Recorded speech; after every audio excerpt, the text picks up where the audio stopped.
రాధా తను వదిలిపెట్టు. ఏం కావాలి నీకు? ముందు కత్తి కిందికి దించు. తుపాకీ ఇవ్వడం కుదరదు. తనేం చేయకు. ఒక్క నిమిషం.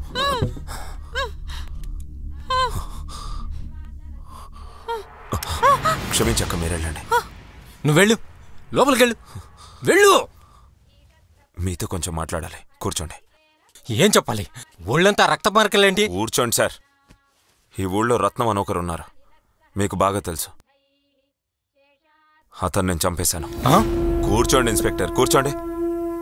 నాకు అతనికి ఏ విరోధమూ లేదు, పగా లేదు. నేనేం కావాలని అతన్ని చంపలేదు. అతని చెల్లెల్ని నా ఫ్రెండ్ లవ్ చేశాడు. అది ఇష్టం లేక అతను నా ఫ్రెండ్ని చంపడానికి వస్తే నేను అడ్డుపడ్డాను.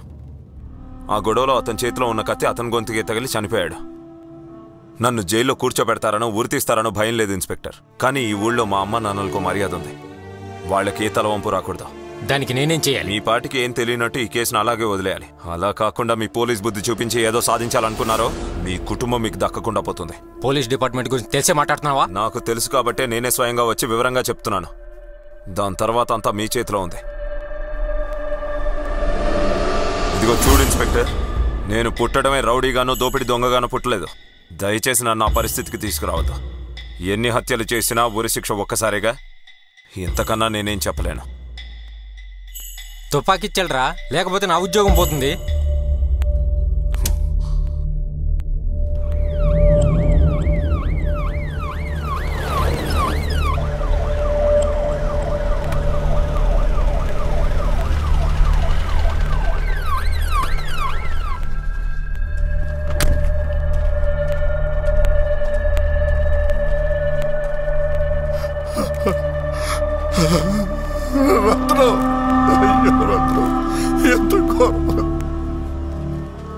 ఇన్ఫర్మేషన్ ఇచ్చింది ఎవరు? అదిగో అతనే సార్. ఇలారా.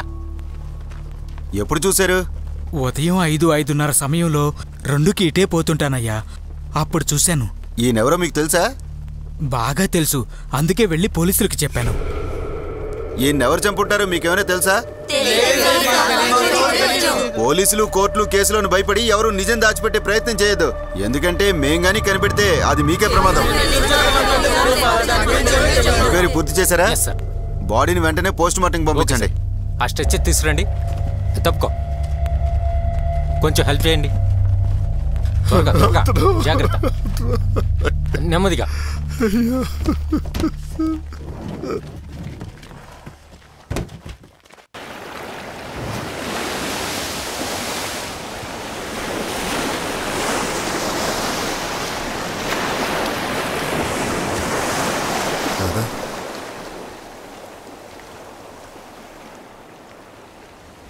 బాడీ ఇంటికొచ్చిందంట. అందరూ తలకుటి చెప్పుకుంటూ ఏడుస్తూ వెళ్తున్నారా? మనం కూడా వెళ్దారా? అక్కడికా? నీకేమన్నా పిచ్చి పట్టిందా? అక్కడికి వెళ్తే ఏమవుతుందో తెలుసుగా. జనం అంతా అక్కడే ఉన్నారా? మనం వెళ్ళకపోతేనే మన కోసం ఎవరు వెతకరు అక్కడ. అక్కడ పోలీసు వాళ్ళు, ఆ కుర్రాళ్ళు కూడా ఉంటారు. అనవసరంగా ప్రమాదం కొని తెచ్చుకోవద్దు. నా పరిస్థితి కొంచెం ఆలోచించు. రేపు అమ్మాయి నా దగ్గరకు వచ్చి, మా అన్న చావుకు నువ్వు వచ్చావా, మా అన్న మొహం చివరిసారిగా ఒకసారి చూసి నన్ను ఓదార్చాలని నీకు అనిపించలేదా? నువ్వు ఒక మనిషివేనా అని అడిగి నన్ను అసహ్యించుకుంటుంది మామా. కొంచెం అర్థం చేసుకో మామా. చెప్పేది ఇంకేం మాట్లాడద్దు, నేను అక్కడికి వెళ్ళాలి.